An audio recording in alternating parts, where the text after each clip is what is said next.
Welcome to Innovation Pulse, your quick, no-nonsense update on the latest in clean tech and EVs. First, we will cover the latest news. BYD's megawatt charging technology in China redefines EV charging standards, while Unigrid's sodium-ion batteries offer a sustainable energy storage alternative. After this, we'll dive deep into the resurgence of plug-in hybrids, exploring their role in bridging the gap to full electrification. BYD is revolutionizing electric vehicle charging in China with its megawatt charging technology. This innovation allows a 5-minute charge to add up to 400 kilometers of range, making charging times comparable to traditional gasoline fill-ups. The company showcased this breakthrough at the Shanghai Auto Show, reaching a peak charging rate of 1.2 km. This development could address the common concern of charging anxiety among EV users.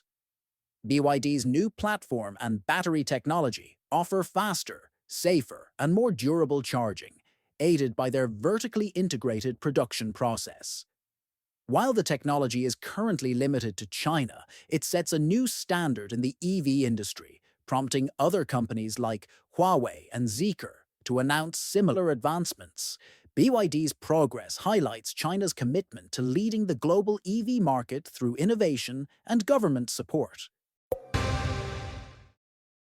Sodium batteries are emerging as a promising alternative for energy storage, with the California startup Unigrid paving the way. Unigrid focuses on developing sodium-ion batteries for stationary energy storage and eventually for electric vehicles in emerging markets. Supported by a $3 million grant from the California Energy Commission, Unigrid aims to produce cylindrical sodium batteries, which offer safety and environmental benefits over traditional lithium-ion counterparts. Despite challenges like weight, Unigrid's advancements in anode technology aim to enhance energy density and reduce costs.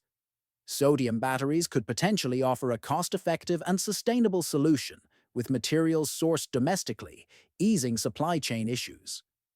While the AAA survey indicates skepticism about electric vehicles, companies like Waffle House are investing in EV infrastructure, hinting at a positive shift towards electrification in the US. And now, pivot our discussion towards the main clean tech topic.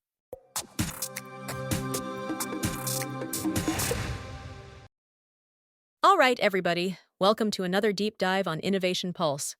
I'm Donna, and as always, I've got my co-host Yakov here to help us unpack some fascinating developments in the tech world. Today we're talking about something that might surprise you, the comeback story of plug-in hybrids. Thanks, Donna. And yeah, this is definitely one of those, wait, I thought we were moving past this, moments. But here's the thing. While everyone's been focused on the pure electric vehicle revolution, there's this quiet renaissance happening with plug-in hybrids, especially in the luxury SUV space. And it's making me rethink what the future of transportation actually looks like. Okay, lay it on me. Because honestly, I've been thinking hybrids were just this stepping stone technology. Like, we'd use them for a few years and then go fully electric, right? That's exactly what a lot of us thought. But here's where it gets interesting. Even in China, which is absolutely crushing it with EV adoption, we're talking about half of new car sales being electric. There are still these stubborn pockets where people just aren't ready to go fully electric, particularly when we're talking about big, expensive luxury SUVs. Huh. So it's not just an American thing where people are hesitant about charging infrastructure. Not at all. And this is where companies like Geely are getting really clever. They've just launched this beast called the Lynk & Co. 900. Think Range Rover vibes, but with some seriously impressive hybrid tech. Instead of trying to convince luxury SUV buyers to go fully electric, they're saying, hey, what if we gave you a car that drives like an EV 90% of the time, but you never have to worry about running out of juice? Now that sounds like having your cake and eating it too. But I'm guessing there's some serious engineering behind making that work. Oh, absolutely. So here's where it gets really fascinating from a technical standpoint.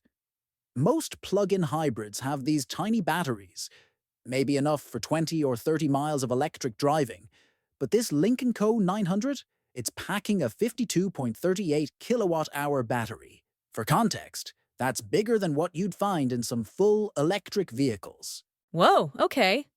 So we're not talking about your typical Prius hybrid situation here. Exactly. And here's the kicker. With that big battery, they're claiming 174 miles of pure electric range. Think about your daily driving, Donna. How often do you actually drive more than 174 miles in a single day? Honestly, almost never. Maybe a few times a year for road trips, so you're saying for 95% of people's driving, this thing would essentially be a pure electric vehicle? Bingo. And when you do need to go further, you've got this small but efficient gas engine that can extend your total range to nearly 900 miles. But here's what's really clever. During testing, even with the battery only at 35% charge, the gas engine only kicked on twice during an hour and a half of driving, and only for about 15-20 seconds each time. That's incredible. So you're getting the instant torque and quietness of electric driving, but without any range anxiety. I can see why that would appeal to luxury car buyers who want the best of both worlds. And speaking of luxury, this isn't some stripped-down compromise vehicle. We're talking about a 206-inch long SUV that's 8 inches longer than the already massive Kia EV9. Air suspension, whisper quiet cabin, high-resolution screens, even some models with swiveling second-row seats and fold-down entertainment screens. Okay, but here's what I'm wondering. If this technology is so good, why aren't we seeing it everywhere? What's the catch? Great question. Part of it is cost and complexity. You're essentially building two powertrains into one vehicle. You need the electric motors, the big battery, the gas engine, and all the software to make them work together seamlessly. Plus, this particular vehicle has up to 835 horsepower with a tri-motor setup. That's supercar territory. Right. And I'm guessing that level of engineering doesn't come cheap. Well, interestingly, in China this starts at around $42,000, with the top spec version around $60,000. By American luxury SUV standards, that's actually pretty reasonable. But here's the bigger picture. This might be showing us what the future looks like for a lot of automakers. How so? Think about it this way. Even Volvo, which was planning to go fully electric by 2030, is now walking back those plans. They're saying they'll continue developing gas engines beyond 2030. The chairman of Geely, which owns Volvo, recently said we are not giving up on gas engines. So it sounds like the industry is realizing that maybe the transition isn't going to be as clean and linear as we thought. Exactly, and when you think about it from a consumer psychology perspective, it makes sense.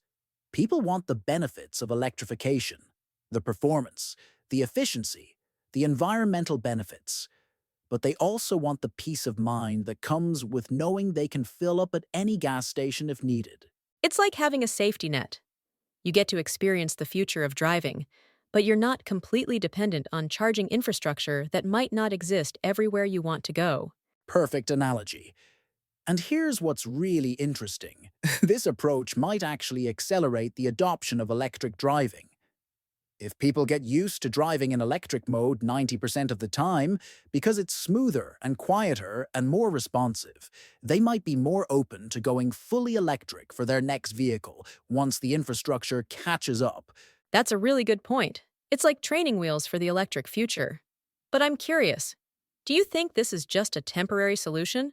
Or could plug-in hybrids with big batteries become a permanent part of the automotive landscape? I think it depends on how quickly we can solve the charging infrastructure puzzle. For urban drivers with predictable routines, pure EVs make perfect sense. But for people who need maximum flexibility, think rural drivers, people who tow heavy loads, or anyone who regularly takes long road trips. This hybrid approach might be the sweet spot for a very long time. And presumably, as battery technology continues to improve and costs come down, we could see these electric-only ranges getting even longer. Absolutely. Imagine if that 174-mile electric range becomes 250 miles, then 300 miles. At some point, the gas engine becomes so rarely used that it's almost vestigial. But it's still there for that one time a year when you really need it. It's fascinating how this challenges the narrative that we've been hearing about transportation's future being this clean binary between gas and electric. Reality, as usual, turns out to be more nuanced. Right. And what's really encouraging is that this shows the industry is listening to consumers. Instead of trying to force people into a pure electric future before they're ready, companies are finding ways to give people most of the benefits of electrification while addressing their real-world concerns. So, if someone's listening to this and thinking about their next vehicle purchase, what should they take away from this conversation? I'd say keep an open mind about plug-in hybrids, especially if you're looking at larger vehicles. The technology has evolved way beyond what most people think of when they hear hybrid. If you can find one with a big battery and good electric range, you might discover that you're essentially driving an electric vehicle most of the time, but with the flexibility of a gas engine when you need it. And it sounds like we should expect to see more vehicles like this, Lincoln Co. 900, from other manufacturers as they figure out how to bridge the gap between where we are now and a fully electric future. Exactly. This might not be the future we imagined, but it could be the future that actually works for the most people. Sometimes the best solution isn't the purest one. It's the one that gives people what they actually need. Well said. This has been a really eye opening conversation about how the path to electrification might be more winding than we expected, but also more practical. Thanks for breaking this down, Yakov. Always a pleasure, Donna. And to our listeners, maybe this gives you something to think about the next time you're considering how transportation technology might fit into your own life. Absolutely. Thanks for tuning in to Innovation Pulse, everyone. Until next time, keep your minds open to the unexpected ways that innovation might surprise us.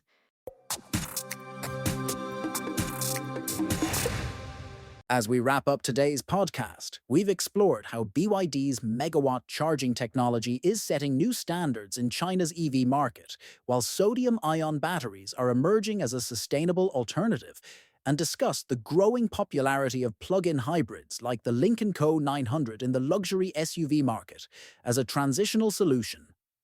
Don't forget to like, subscribe, and share this episode with your friends and colleagues so they can also stay updated on the latest news and gain powerful insights. Stay tuned for more updates.